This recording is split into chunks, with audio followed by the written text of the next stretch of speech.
Boa tarde a todos.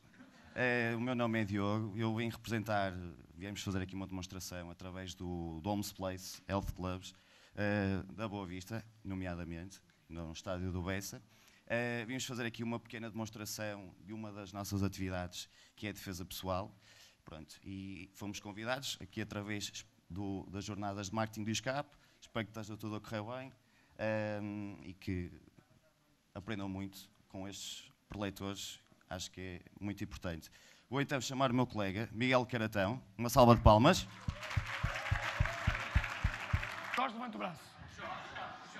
Jorge Santos. Muito obrigado. Palmas para o Jorge. Foi assim, olha. Calhou. Obrigado. Ok. Querem que eu venha mais para algum sítio? Ok, basicamente, nós podemos fazer várias situações reais. Neste momento eu tenho um adversário mais forte, mais potente, mais rápido que eu. E a minha única safa é ser mais perto, fugir. Se não souber, não vou criar confronto. O que é que acontece? Seja em diversas situações, se somos surpreendidos pela frente, a primeira coisa que nós temos de tentar fazer é avaliar o alcance do adversário, tentar tirá-lo da nossa zona de contacto, para depois contra-atacar. O que vai acontecer agora neste momento, eu vou projetá-lo para o chão. O que é que vai acontecer? Ele vai fazer-me um ataque de braço, podes ver, eu defendo, passo o peso, ajudo com o peso que ele vem para passar para mim, ao mesmo tempo em que ele se desequilibra, eu entro logo na costela, ele perde logo o esforço e a partir deste momento, tranquilo, a partir deste momento, eu apanho o apoio da articulação do joelho e desequilíbrio. Agora, devagar é fácil. Gira a fazer isto em tempo real. Eu estou aqui, ele ataca, eu puxo, passo. Ok. O que é que acontece?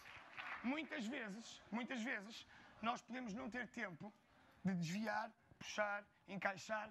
Se o adversário também for rápido, ele próprio pode nos fazer o mesmo que nós queremos fazer e sou eu que caio. Então o que é que acontece? Se estivermos mais seguros ao vir o ataque, ao agarrar, é preferível primeiro fazer o ataque e depois procurar a projeção. Porque o ataque vai-nos dar tempo de reação enquanto ele não estava a contar, ainda está meio atordoado. Se for um ataque de perna, faz um pontapé, se eu desviar com o braço do lado da perna que me ataca, eu possivelmente, bem devagarinho, mesmo que bata no ataque, ele vai-me atingir um ponto. Por isso o ataque deve ser sempre um desvio para fora. Se vier, cá para fora e eu consigo contra-atacar. Com projeção, se eu vier, fora, contra-ataque, encaixa outra vez e ele vai sempre ao chão. Agora, o ideal é sempre ser surpreendido pela frente. Se formos, por exemplo, pelo lado e ele me agarrar, aqui é a situação mais difícil. Muitas pessoas pensam que a mais difícil de sair é quando estamos surpreendidos por trás. Esta é muito fácil de sair. As piores são quando são feitas de lado, porque eu não tenho nenhuma articulação solta para poder fazer um ataque. Se ele for mesmo forte, eu não consigo sair daqui, eu não consigo encaixar para a projeção, não faço nada. Então a minha única opção é este braço estar solto. Estão a ver, não estão? Estão a ver o que é que eu vou fazer com este braço? Arruma logo, seja quem for. Logo. Depois de arrumar, solta e aí sim, eu posso logo joelhada, cotovelada e então seguir à projeção. Então vamos fazer isto em tempo real.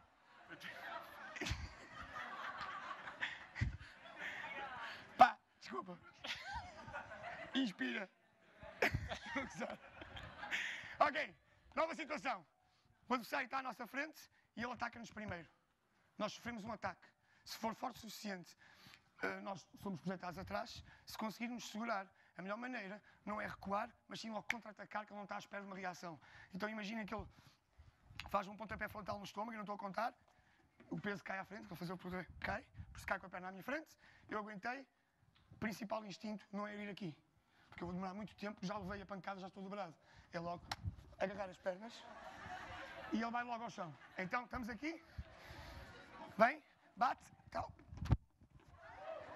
E eu próprio, que já estou dobrado, vou usar o meu peso e o desequilíbrio dele que foi para a frente para o projetar. Tá? Por último, agarra por trás. Se eu agarrar for cruzado, neste caso, a melhor maneira é espetar-lhe logo uma cabeçada. Logo. Como é que se faz? Ora bem, vamos pôr mais ou menos... Bem. Se me agarrar aqui, se a pega for, como muitas vezes acontece, que agarram por aqui, passa por baixo, aqui, foram. É a única pega que não tem possível defesa. O adversário que consiga chegar a este nível, seja em que combate for, situação de rua, não tem hipótese. Pode mesmo matar-me se pressionar com força. Por isso, eu vou facilitar, ele começa a apertar, eu facilito para descer, acabou. Não tenho hipótese nenhuma. Por isso, quando vocês forem surpreendidos, tentem logo encaixar logo um braço, aperta o que ele apertar, no máximo dos máximos, fratura-vos uma costela. Por isso, é tranquilo. Agora, tenho a certeza que ele daqui não faz pega nenhuma. E vocês aqui podem projetar, podem espetar cotovelada, murro, podem fazer várias coisas. Se vocês deixam apanhar aqui, acabou. Mesmo que seja como no meu caso, sou mais pequeno que ele. Eu chego aqui, eu por muita força que tenha, eu aninho logo. Não há hipótese. Posso apertar mais um bocadinho? Tá? Pessoal, isto é uma das variantes que há. Palmas para o Jorge.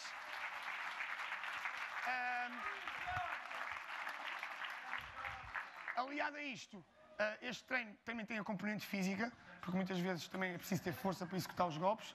Fazemos sempre um pouco de flexões, abdominais, saco para técnica de murro, proteções, em frente ao espelho, com o próprio treinador. E isso depois vai-nos fazer a transferência para as aulas, onde estamos muito mais confortáveis para fazer sombra, já com a técnica apurada. Por isso amanhã vamos fazer isto, simular lutas sem adversário. Imagina o adversário ao lado, atrás, só que sem adversário, já com a técnica limpinha, para podermos fazer a aula com segurança e conseguimos imaginar as coisas com facilidade. Tá bom? Pessoal, muito obrigado.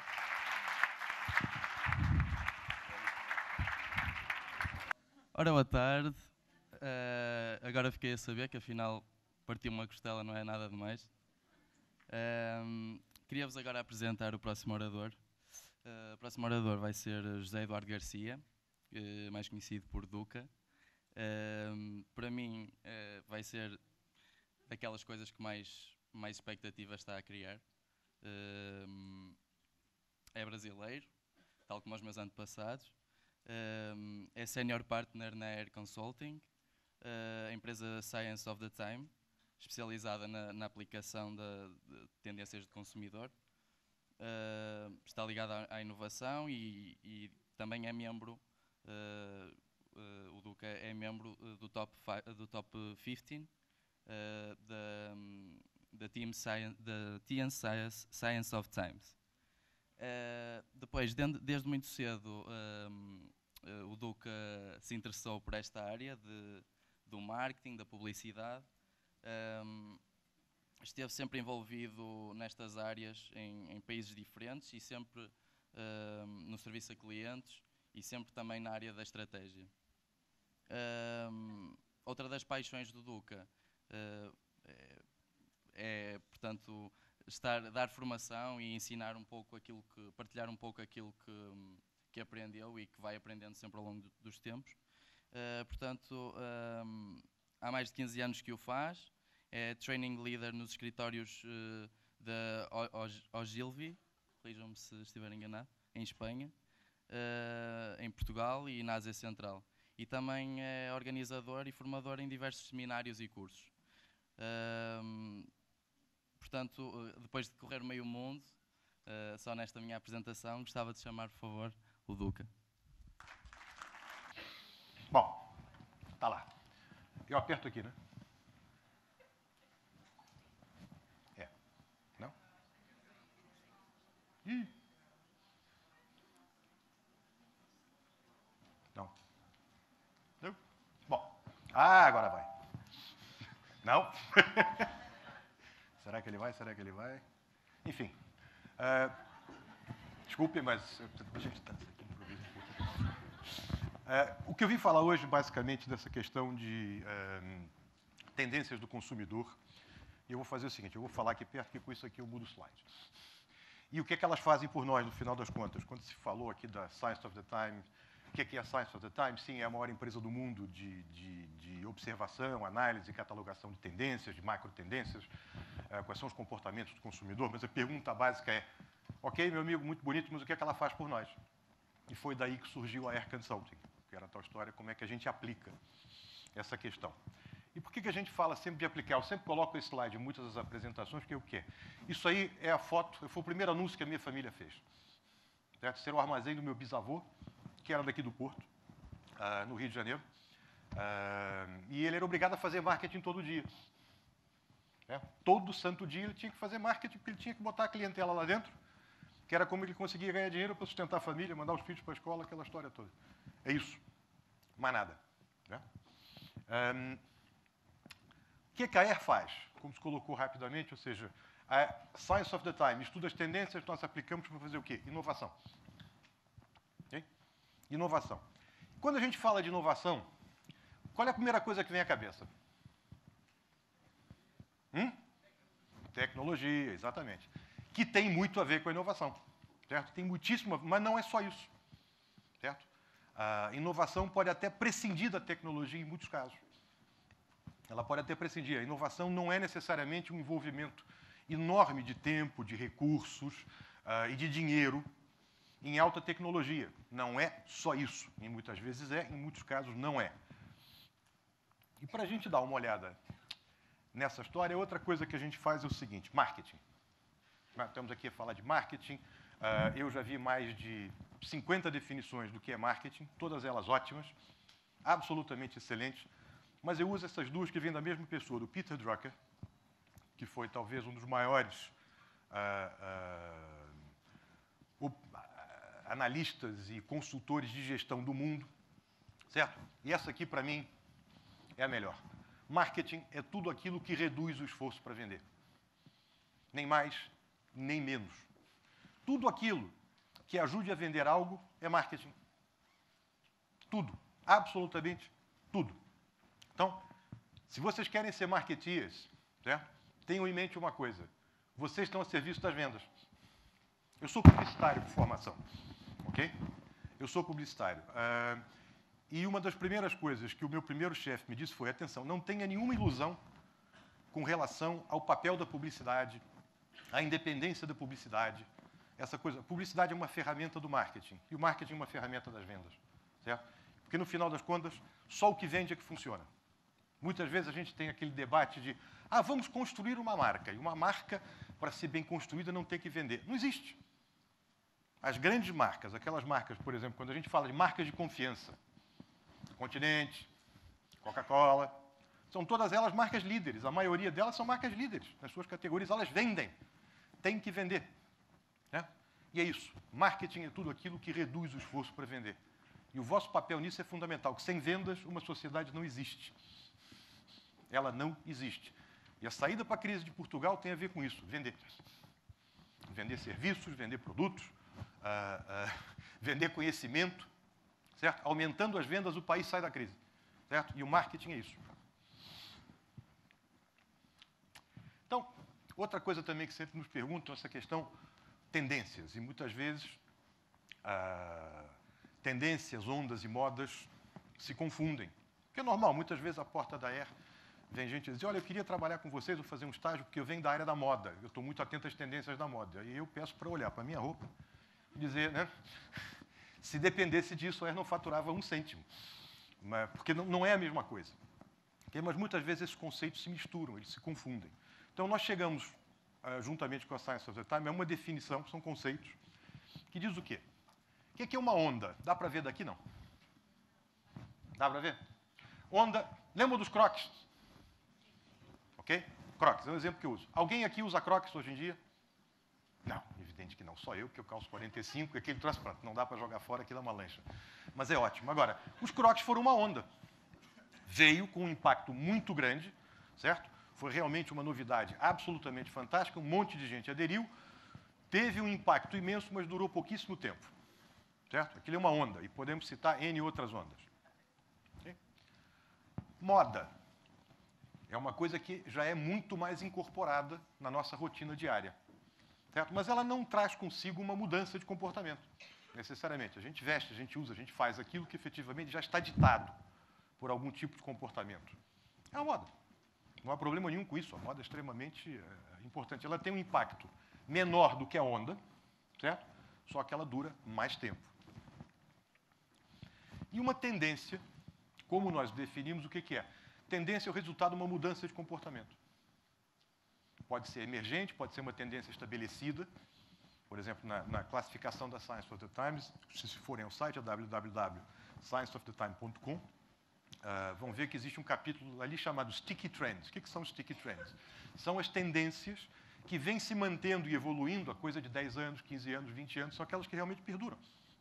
Elas trazem consigo uma série de pequenas mudanças que fazem com que elas evoluam, mas estão plenamente estabelecidas. Vão mudando sempre, mas estão lá. Okay? E há outras que são muito mais recentes e que estão começando a se manifestar e estão a ser analisadas e classificadas dessa forma. E o que a gente faz com elas? A onda nos diz o que é que está a passar agora. O que está acontecendo agora, o que está acontecendo nesse momento. É importante que nós observemos, atenção, não há aqui uma hierarquização, certo? É importante. O que aconteceu o croc? Certo? O que deu no croc? Por que houve o croc? Certo? A moda nos dá a indicação daquilo que nós podemos aplicar hoje e por algum tempo. Certo? Ela já tem uma aplicação mais direta, mais cotidiana e até bastante duradoura, não há problema nenhum. E temos que observar isso na prática do marketing, com todas as ferramentas que o marketing nos disponibiliza. E a tendência, o que ela faz? E é isso que a R faz. Ela nos dá pistas, insights, sobre o que é que nós devemos desenvolver agora e para o futuro. Não é aquela história, não somos futurólogos, não se preocupe com o presente, aquela coisa toda, isso é uma coisa para o futuro. Vocês já devem ter lido aquele livro do Jack Welch, e ele tem uma coisa que é absolutamente lapidar. É o que ele diz. É fantástico você pensar no futuro da empresa. Agora, o futuro, certo, só existe se houver um presente. Se o presente não estiver garantido, esqueça o futuro. Certo? Então, tendências, elas vêm, são resultados de mudanças de comportamento do consumidor e o que nós procuramos fazer, como é que eu posso fazer para aplicá-las agora e o que é que isso me projeta para o futuro. E os três são ferramentas perfeitamente válidas para o marketing, só que a S especializa ali em cima nas tendências. E aqui uma tendência que eu garanto que vocês vão concordar comigo, que é preço. Preço, normalmente, o que eu pago por isso? Aquilo era o preço, certo? Preço não é mais o que se paga. Certo? Preço é o que se recebe. Preço é aquilo que a gente recebe por alguma coisa. A partir daí, o que eu vou receber com isso? Pode ser do ponto de vista físico, pode ser do ponto de vista funcional, pode ser do ponto de vista de uma necessidade, pode ser do ponto de vista puramente emocional. Mas hoje em dia, sejamos francos, para metermos a mão no bolso, sacarmos o dinheiro da carteira, ou cartão, ou multibanco, e pagarmos por algo, temos que saber muito melhor o que é que nós vamos receber por aquilo para que se justifique o que nós vamos pagar. Isso agora é o preço. Certo? Isso agora não é mais o que eu pago, é aquilo que eu recebo. Ah, ok. Então vale o preço ou não vale o preço? E por que isso é importante? Porque se não for o preço certo hoje em dia é um custo. E vocês, como marketeers, vão se defrontar com aquela história, corta custo, certo? Corta custo, corta custo. Então, o preço certo se paga. Todos nós estamos a passar, o país está a passar, uma data de países da Europa está a passar por um momento difícil. Não obstante, todos nós compramos uma série de coisas. Ok? E essas coisas podem ser até bens de luxo, bens até que nós não precisamos, até para nos recompensarmos. E, nesse caso, o preço que nós estamos a pagar por isso, certo? É a recompensa que aquilo nos dá, que pode ser uma recompensa puramente emocional, pode ser uma recompensa física. Por exemplo, quem de vez em quando não gosta de ir para um spa? Aliviar um pouquinho a tensão. Paga-se um balúrdio, certo? Paga-se um balúrdio. Um tratamento médio num spa, hoje em dia, não está menos de 50 euros. Agora, muitas vezes nos damos isso, em vez de chegarmos em casa, enchemos uma banheira de água quente, colocamos um badedas, né? E, que maravilha! Mas não é a mesma coisa. O resultado físico pode até ser o mesmo, certo? Pode até ser o mesmo. Mas não há aquela coisa, não há aquela nossa mudança de que, ok, então estou saindo desse estresse, toda essa loucura, dessa coisa completamente doida e vou entrar num ambiente completamente diferente, onde tudo me leva a relaxar, onde eu vou ficar deitado de repente numa mesa e vão me cutucar nos lugares certos, aquela coisa toda, e eu vou relaxar a minha pele. Pronto.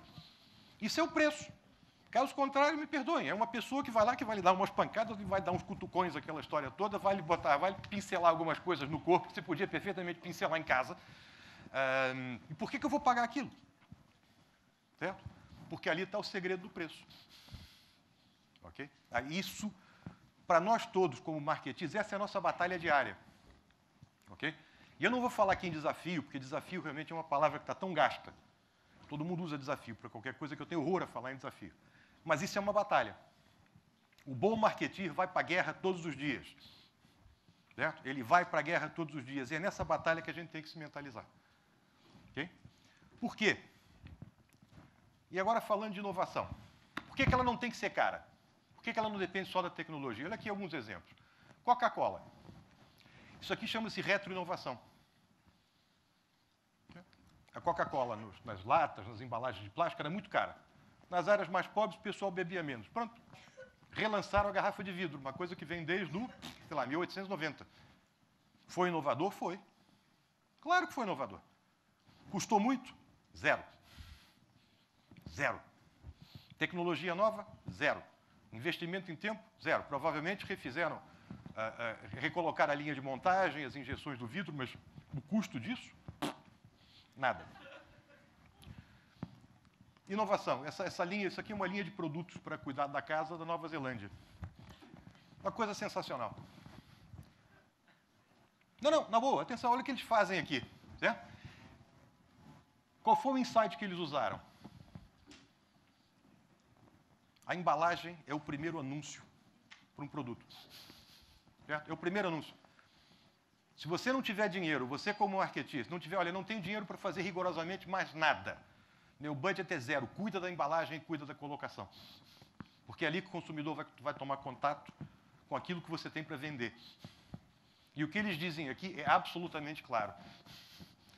Certo? Do ponto de vista da função e também das credenciais ecológicas e ambientais da marca. Porque é tudo claro, é tudo transparente, é tudo branco. Isso é rigorosamente brilhante. Custo, tecnologia, zero. Ideia. Mais um. H3. Não preciso falar mais nada. Certo? Não preciso falar mais nada. Altamente inovador. Certo? Grandes investimentos tecnológicos. Qualidade. Ideia. Insight do consumidor. iPad. Falas, que a imprensa vai acabar. Ai, meu Deus, a imprensa vai acabar, ninguém lê. Não vai acabar nada. Certo? Não vai. Não, e é bom que não acabe. Certo? Isso aqui vai ser o maior aliado que a imprensa, e já tem. Porque a gente vai continuar a ler o jornal, ok? Só que vai ler o jornal no iPad. Se preferir ler o jornal no iPad, é ler o jornal no papel. É tão simples quanto isso. E o que a gente vê aqui não está a se falar desse maravilhoso interface que com o application tal. Não, eu leio o jornal aqui. A Air tinha acabado de abrir, há 2 anos atrás, e uma estagiária nossa, foi a época que lançaram o primeiro iPhone. E ela foi lá para a FNAC, aquela coisa toda, ficou lá até 1 da manhã para conseguir o seu lugar na fila, comprou o iPhone e pagou 900 euros. E eu perguntei, Tereza, pelo amor de Deus, por que você gastou 900 euros num iPhone? E ela disse, porque isso faz aquilo, e eu posso ver televisão aqui. Ela não mencionou esse maravilhoso interface que através do download de não sei das quantas, eu vejo televisão aqui.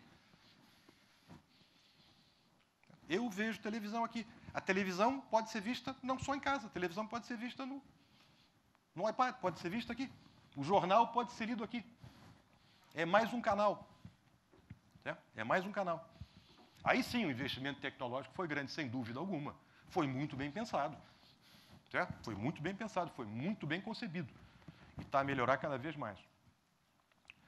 Isso aqui, isso é uma designer daqui de cima, ela mora aqui, ela tem o ateliê dela aqui em Santa Maria da Feira, não é longe daqui, chama-se Ana Noronha.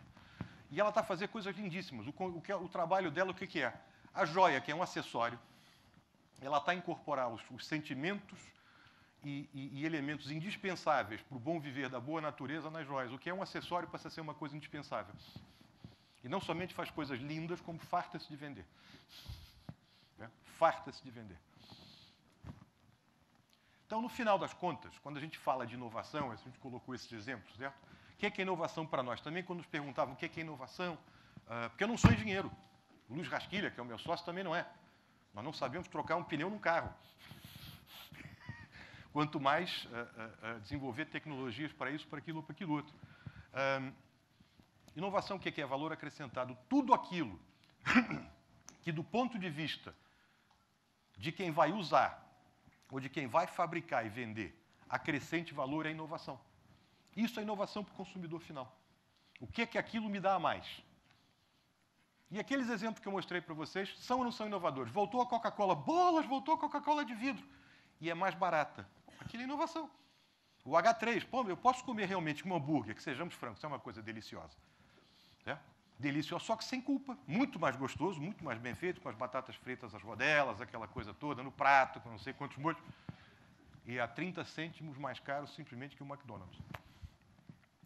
Então, valor acrescentado, que são benefícios racionais, mais benefícios emocionais sob custo.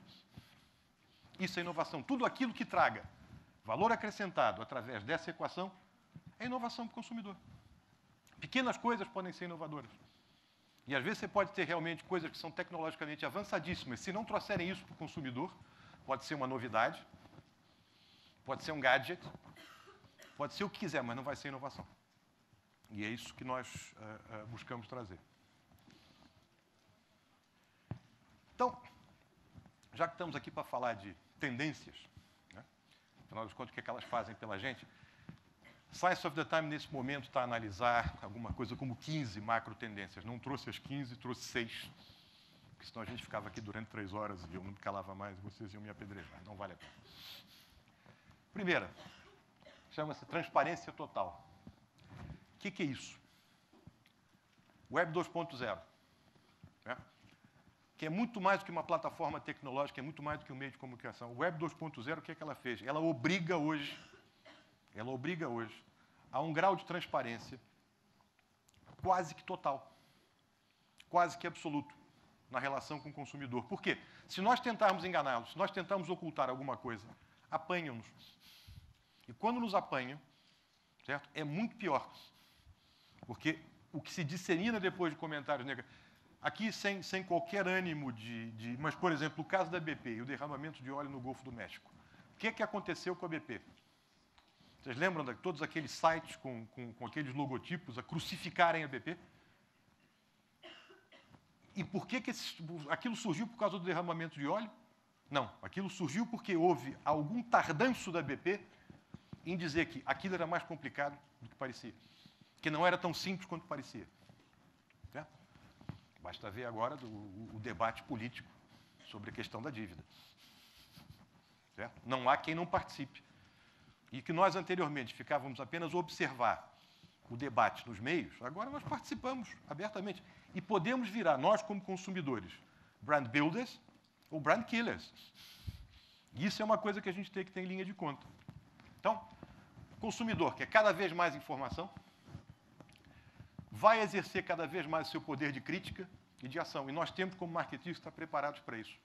Ter as armas para isso e nos adiantarmos a isso, sobretudo. Não há problema nenhum em ser transparente, muito pelo contrário. Aquela velha história, não, eu sou transparência. Não, mas isso eu não digo. É melhor dizer agora, amigo. É melhor dizer agora. É melhor se antecipar e corrigir e prevenir alguma coisa do que ter que corrigir depois. O consumidor é impiedoso. Em tempos de crise, sejamos francos, o consumidor é muito mais impiedoso do que jamais o foi. Quando há dinheiro para tudo, tudo bem. Agora, sente-se aldrabado, sente-se lesado, vai cair em cima de nós com uma fúria incrível. Outra, recessão sã mais raiva, desconfiança e cinismo. Raiva, desconfiança e cinismo. Alguém empatiza com essa questão sobre o que estamos a sentir agora com relação à dívida de Portugal, aquela coisa toda? É exatamente isso que o consumidor sente. Em quem nós podemos acreditar? No que nós podemos acreditar? Há saída? Não há saída? Há. Mas a questão fundamental para o marketing, o que é? Certo? Isso gera níveis de tensão e até de depressão enormes. Então, as oportunidades na área, em termos do wellness, do fitness, do coaching, são imensas. Absolutamente imensas, internamente e externamente. Ok?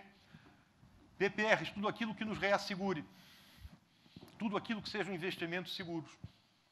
Certo? Tudo aquilo que seja um valor seguro. Preço não é mais o que se paga, preço é aquilo que se recebe. Campanhas ligadas à responsabilidade social e sustentabilidade. E não estou dizendo só porque isso é ser bonzinho, isso é um negócio. Faz todo sentido, porque os recursos do mundo, como se pode ver, são finitos. A capacidade de imprimir dinheiro dos governos acabou. E particularmente na Europa, com o Banco Central. Único, ponto final. Marcas brancas vão aumentar cada vez mais a penetração, mas não todas. Aquelas que são marcas de confiança, as verdadeiras marcas de confiança, vão continuar a florescer. E o nosso trabalho como marketeers, o que é? Transformar as nossas marcas em marcas de confiança. Ou então, termos excelentes marcas brancas. Certo? Que também não são problema. Relax total. O que é isso? Sinta-me, faça-me sentir melhor. Estamos todos a nos sentir muito mal, sejamos francos. Não é brincadeira. Acorda-se, pelo amor de Deus. Lá vem a dívida, era pior do que se esperava. Não sei se vocês viram agora na hora do almoço, lá em Lisboa, tem umas placas de direção ali para chegar ao Largo do Rocio, aquela coisa toda. Já colocaram Bruxelas ali em cima. Não é brincadeira, acabou de dar no jornal. É uma piada, mas ao mesmo tempo é indicativo de uma situação que nos estressa. Certo? Que nos estressa. Que nos deixa inseguros. Nós todos somos humanos, temos contas para pagar, seja como empregados, seja como empreendedores, como patrões, o que for. Cadê o nosso futuro? Vocês estão todos aqui a olhar para o futuro. Como é que ele vai ser? Certo? Como é que eu vou encarar isso? Mas vai desde aquilo que já estávamos a falar, o recrudescimento da espiritualidade, aquilo que nos ajude a relaxar, e até coisas como quebra-quebra, ou seja, organizado, aquela coisa para a gente relaxar a atenção. Já há parques a abrir nos Estados Unidos, em alguns lugares da Europa, onde a pessoa vai lá pura e simplesmente para quebrar coisas, para descarregar a raiva. Não, é sério, palavra de vocês imaginam. Venha cá, certo? E desculpe a expressão, encha este manequim de porrada. Mas existe. E não é tão novo assim no Japão. Como nos anos 70, isso um amigo meu que morou lá me disse que nos anos 70, quando ele estava lá, ele viu uma prática que era incrível. A carga horária de trabalho do Japão é muito forte. A pressão é imensa. Então, aparentemente, uma vez por mês, ou coisa que vale em algumas empresas, o que acontecia? O chefe levava os seus funcionários todos para um bar, para uma discoteca, aquela coisa toda, em que o seu único privilégio era pagar-lhes as bebidas e deixá-los descarregar toda a frustração que eles sentiam para cima dele. Caso contrário, eles explodiam. De uma forma muito tosca, isso fazia aquilo, e agora já está desaguado para aquilo. Por exemplo, demonstração aqui, que se fez de defesa pessoal. Ok? Defesa pessoal é um negócio ótimo, absolutamente fantástico. Também nos ajuda a nos equilibrar, a estarmos física e mentalmente preparados, que é uma das coisas que mais vamos precisar agora. É estarmos física e mentalmente para aguentar, porque uma recessão é uma coisa que nos empurra para trás. E nós temos que estar física e mentalmente preparados para continuar aí para frente, porque vai sair da crise, não tenho dúvida. Design. O luxo pelo novo design. O design, hoje em dia, o que é? Não é preciso mais ser caro. O design não é mais o sinônimo de coisa cara. Certo? Não é sinônimo de coisa cara. Não pode, não deve. Não há dinheiro para isso. Não há dinheiro para isso. E há uma outra coisa também que é o bom gosto não é mais sinônimo de exclusividade. Várias marcas já abriram esse caminho para nós, para todos, para muitos. E o facto básico, o que é? O design tem que transmitir o quê? Uau, porque tem que entrar pelos olhos, que é evidente. How, ou seja, como é que aquilo funciona, certo? Por que aquilo funciona e how good, o quão bom aquilo é. Certo? O quão bom aquilo é. Isso tem que ser uma função do design. E também o que seja bom, ou seja, boa qualidade, boa performance, bom de usar e o bom preço, de novo. Desculpe eu estar chateado tanto com essa questão do preço, mas acho que não é uma chateação, é um facto. É um facto. Né? Dinheiro está solto, tem dinheiro para todos, o preço é uma coisa insignificante. Não há dinheiro O preço tem um significado enorme. Não significa que temos que dar desconto em tudo. Nem devemos. Certo? Porque isso aí não é marketing, é só fazer desconto. É pura e simplesmente uma questão de engenharia financeira, não é marketing. E, por último, essa aqui, mais conexões e menos fios. O que é? Tem a ver com que, hoje em dia, sejamos francos, todos nós estamos na Web 2.0, todos nós usamos a Web 2.0, mas o facto básico, o que é? Isso foi uma escala que essa Forrester Research fez, tem 4 grupos: os criadores, os críticos, os espectadores e os aderentes. Hoje em dia, há muito mais espectadores e aderentes do que criadores e críticos. E o que nós podemos esperar, e é um facto, vai haver muito mais criadores e críticos, não serão a maioria, não vão ser a maioria, jamais serão a maioria, mas vão crescer exponencialmente com relação ao que eles são hoje, certo? Para atuar dentro da web. Quanto mais nós estivermos preparados para isso e soubermos cooperar com eles, melhor. CRM. Cuidar da relação com o cliente. Cliente que está dentro de casa, pelo amor de Deus, segurem-no, agarrem-no, certo? Mantenham-no a qualquer custo. Não a qualquer custo, mas mantenham-no. Certo? É 5 vezes mais barato manter um cliente do que buscar um novo. 5. Banal. E o peer-to-peer marketing. Que parece uma brincadeira, aquela história toda, mas existe. Ou seja, recomendação do comprador ao comprador, do consumidor ao consumidor. Em épocas de pouca credibilidade, lembram-se? Raiva, desconfiança, cinismo e decadência? Quem é que avaliza aquilo que a gente diz? Quem melhor para endossar uma marca a um possível comprador do que um comprador? É isso. Certo? Nós temos que, como marketeers, saber utilizar isso.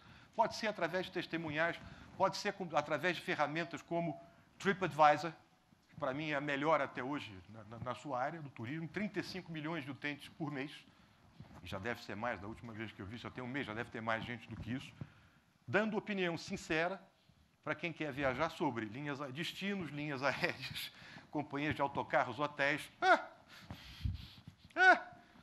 Temos que saber. Não, sério, desculpem. É uma alegria, né? Em vez de você dizer, não, porque este maravilhoso hotel, aquela coisa, um preço, de repente você vai lá e olha, o staff é sensacional, a localização é perfeita, a comida é ótima, o preço é fantástico, vale 10 vezes mais do que aquilo. Pura e simplesmente vale, desculpa, eu sou publicitário. Aquela opinião vale 10 mil vezes mais que qualquer anúncio que eu pudesse fazer. É um facto. E o shopper marketing. O que é que isso quer dizer? Ponto de venda. Ponto de venda costumava ser, para muita gente, bom, eu estou lá no ponto de venda, eu estou bem, eu pago lá uma colocação boa, eu estou bem. Não é mais o caso. Certo? Não é mais o caso. Ponto de venda é um meio. É um meio. É um meio igualzinho à televisão. Igualzinho ao rádio, igualzinho ao jornal, igualzinho à internet. Com uma vantagem.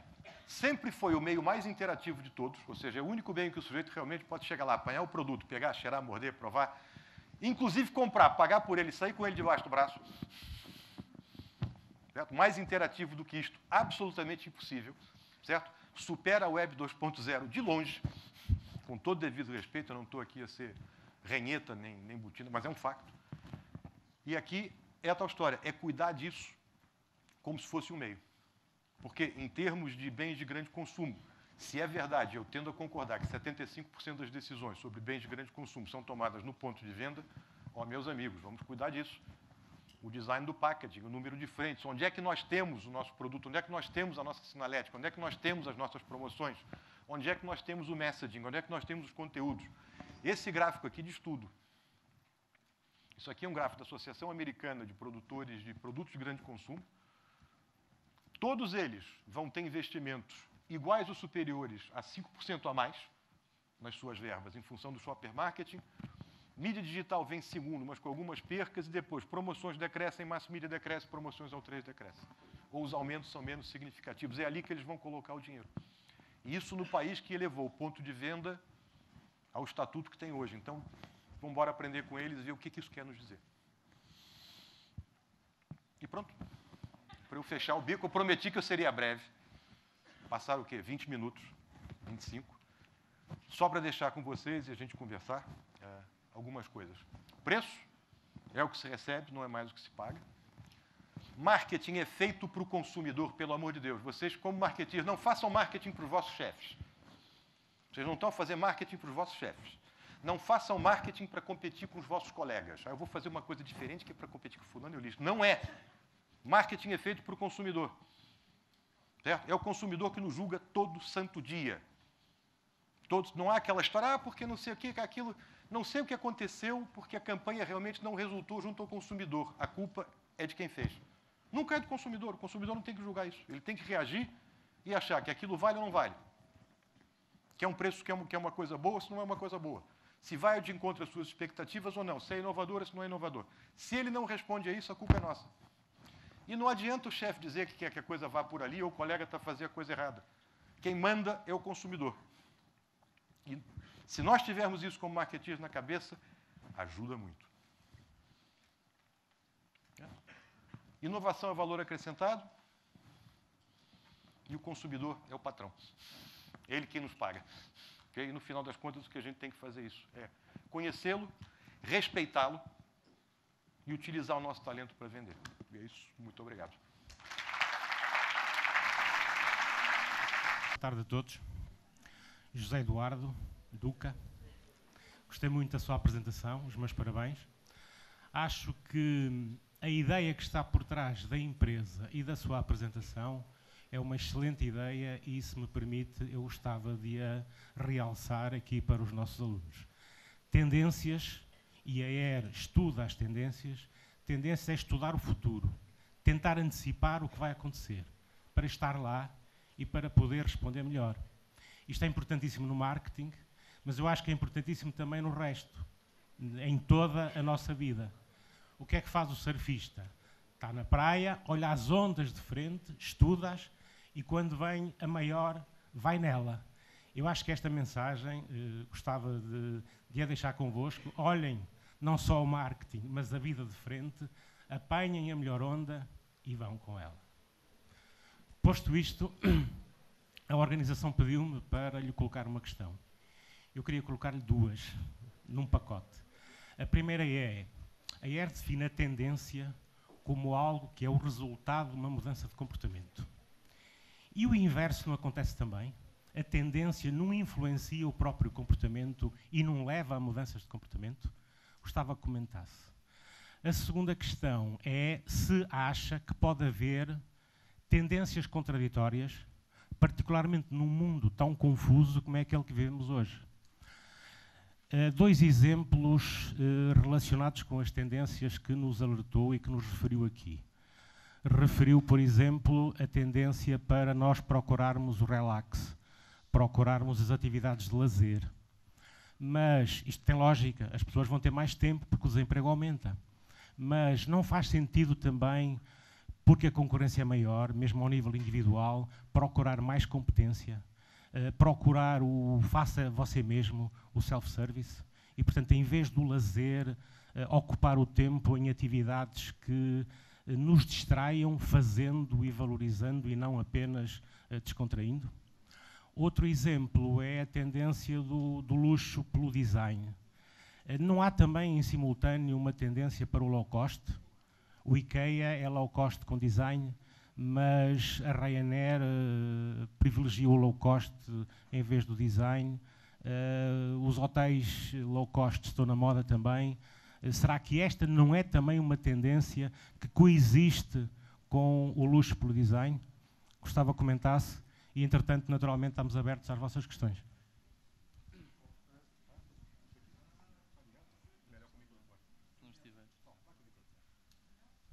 Ok. Bom, com relação à primeira pergunta, se as tendências são resultado de mudanças de comportamento do consumidor, se elas também mudam, sim. Ou seja, elas são autoalimentativas. Ou seja, quando nós falamos no caso dos sticky trends, ou seja, que são tendências de comportamento estabelecidas há 10, a 15, a 20 anos, elas não são exatamente as mesmas de como eram quando foram primeiro observadas e classificadas. Elas vão se alterando e vão sofrendo a influência de outras também. Elas não são estanques. Elas nunca são estanques. Como viu, por exemplo, aqui, quando nós tocamos ali em duas delas, o More Connection, Less Bias, e a outra, quer o transparência total, elas estão interligadas. Ou seja, o transparência total é um resultado direto do more connection, less bias. Ou seja, quanto mais a Web 2.0 nos abriu as portas, mais a questão da transparência se coloca de manifesto. E a questão da sua boa prática, de quem a pratica, por um lado, e de quem não a pratica e é punido por outro. Quem a pratica, inevitavelmente, termina por ser recompensado. Quem não a pratica, ou quem se esquece dela, e às vezes não é nem por má fé, mas é uma daquelas coisas que ocorre. É um equívoco, é um deslize, aquela coisa toda, não é má fé, mas infelizmente ocorre. E o consumidor pune. Ele pune. Com relação à segunda pergunta, se algumas delas podem ser contraditórias, sim e não.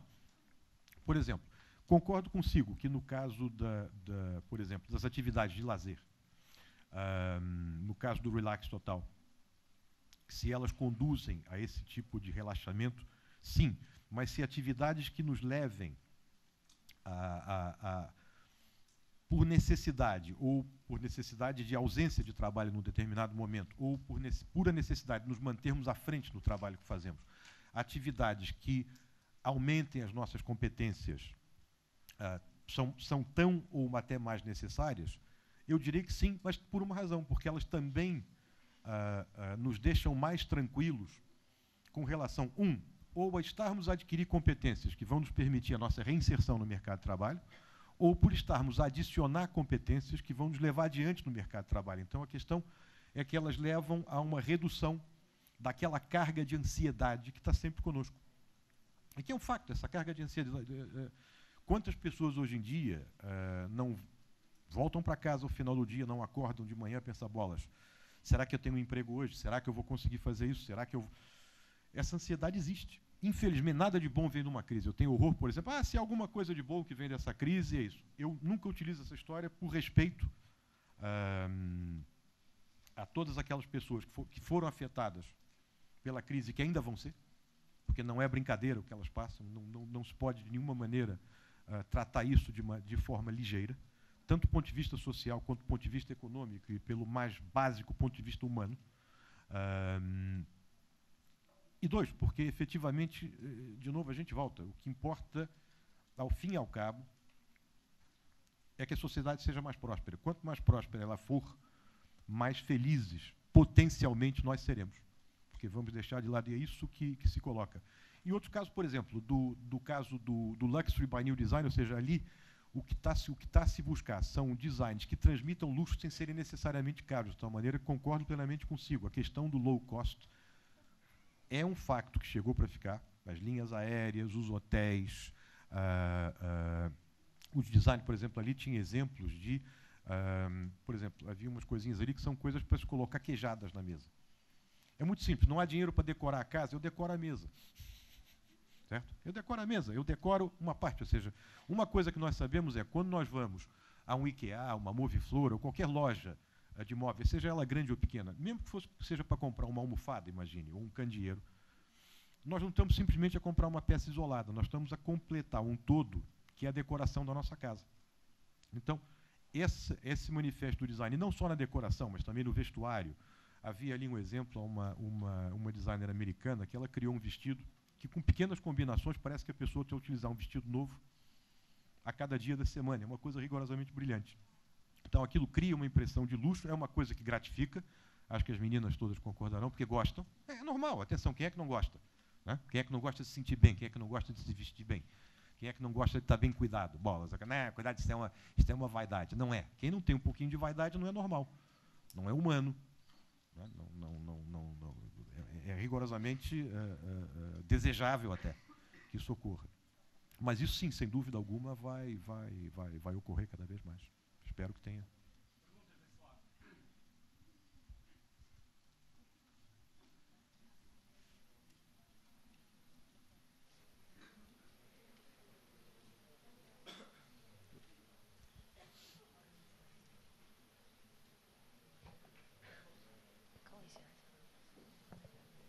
Boa tarde. Boa tarde. Queria fazer uma pergunta, que é o seguinte. Nós estamos a ver o mundo, cada vez mais, em todos os meios, não só nos mercados, a polarizarem-se.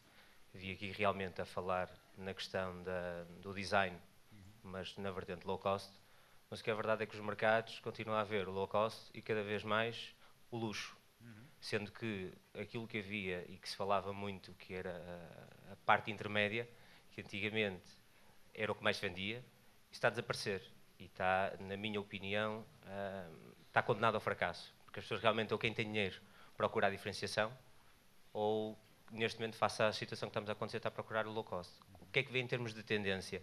Porque sabemos que muitas vezes as tendências voltam outra vez, mas será que vai realmente acontecer, ou depois desta situação se polarizar, fará sentido voltar ao método anterior? A pergunta é muito boa. Eu acho que, por exemplo, vai depender de categorias. Por exemplo, no caso da moda, sim, marcas como Louis Vuitton, todas aquelas marcas efetivamente rigorosamente top, vão ser pouco afetadas. E se estão a ser afetadas em termos de Europa, compensam isso em termos de mercados emergentes, China, Rússia. Por exemplo, quando estive no Cazaquistão, havia uma loja ali da Brioni, aquela marca italiana, mas radicada em Nova York, para roupa masculina e feminina. Um fato de homem ali, na liquidação, custava $5.000. E o sujeito me disse, eu nunca vendo menos que 5 de cada vez. Então, se você está a sofrer de um determinado, marcas de luxo, estão a sofrer de um determinado ponto numa economia que está a contrair nos mercados maduros, vão para mercados emergentes e o compensam. O setor médio, sim, no caso da moda, pode ser um bocadinho mais afetado.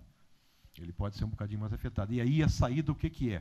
É você tentar acrescentar valor pelo design a materiais de qualidade, mas com um custo menor de produção, para você evitar que a pessoa desça efetivamente a questão da roupa de segunda mão, ou da feira da ladra, etc. Ou então, uma outra tendência que se vê em muitos mercados é a questão da revalorização da roupa de segunda mão. A revalorização e o redesenho da roupa de segunda mão, através da sua herança, daquilo que possa trazer. Outras categorias, como, por exemplo, produtos de grande consumo. Se os números não mudaram radicalmente, a penetração de marcas brancas subiu alguma coisa como 37% nos últimos 2 anos.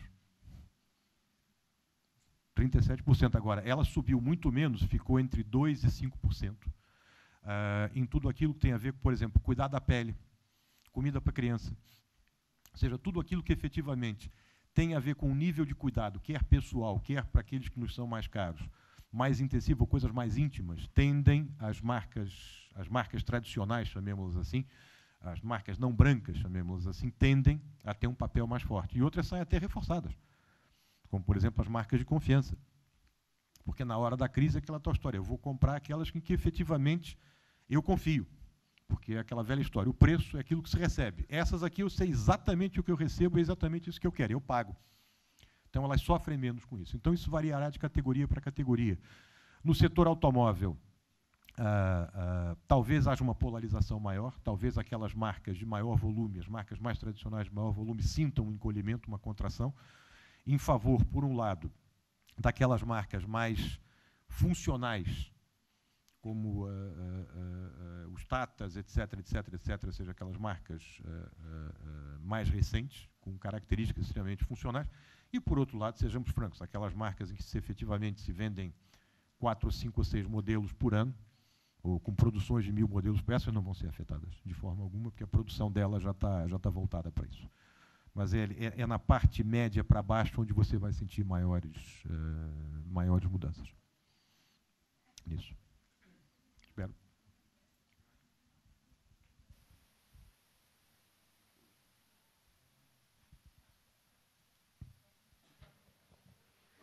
Boa tarde.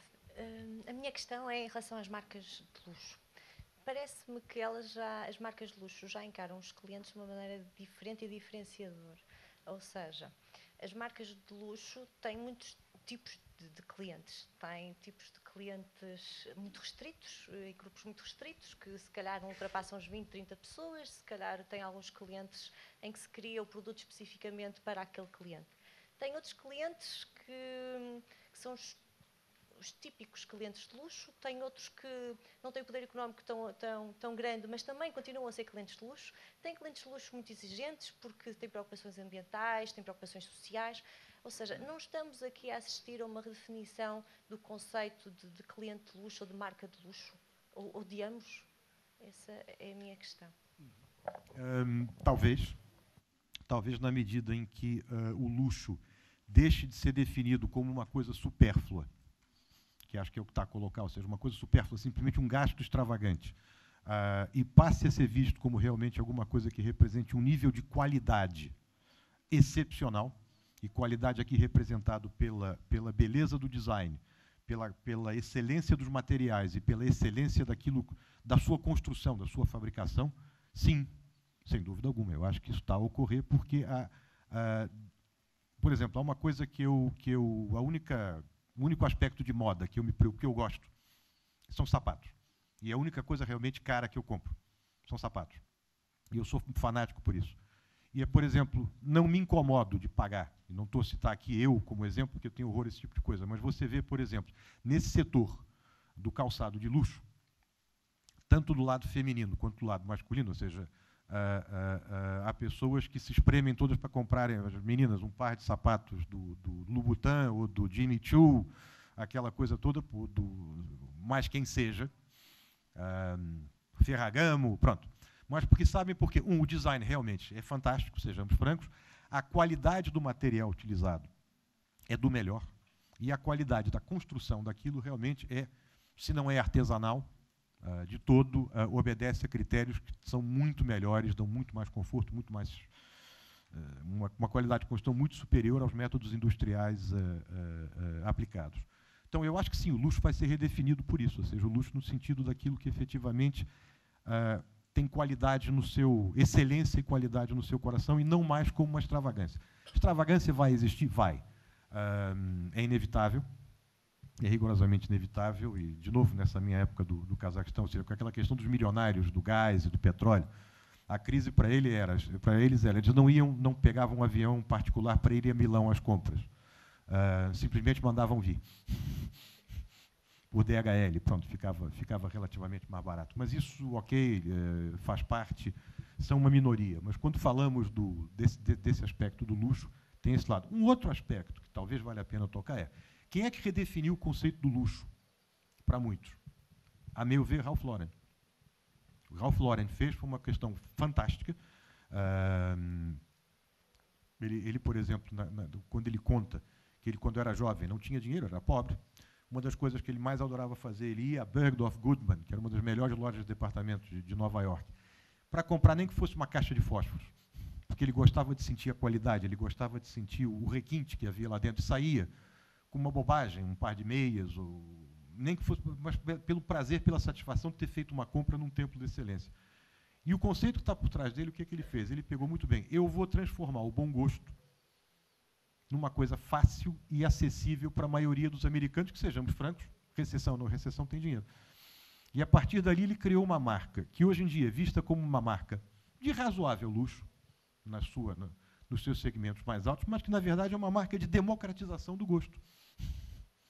Ele democratizou, é muito difícil, aqueles conjuntos básicos do Ralph Lauren, é muito difícil a pessoa sair errada. É uma cor básica aqui, uma cor básica acolá, e o americano, então, com algum dinheiro, podia se sentir bem vestido, sem precisar ter aquele tipo de educação que o dinheiro antigo tinha. O dinheiro novo podia se vestir e se comportar com o mesmo tipo de aplombe que o dinheiro antigo. E colocou a questão do polo, porque era o desporto da elite, era o desporto e criou uma marca, repito, de razoável luxo no seu total, e até de grande luxo no seu extremo, baseado exatamente no desejo da população a ceder o luxo, que não tem nada de mal. Ou seja, o melhor socialismo para mim é aquilo que põe o caviar na boca de todos, né? Por que vamos também, né? Isso para mim é o que conta.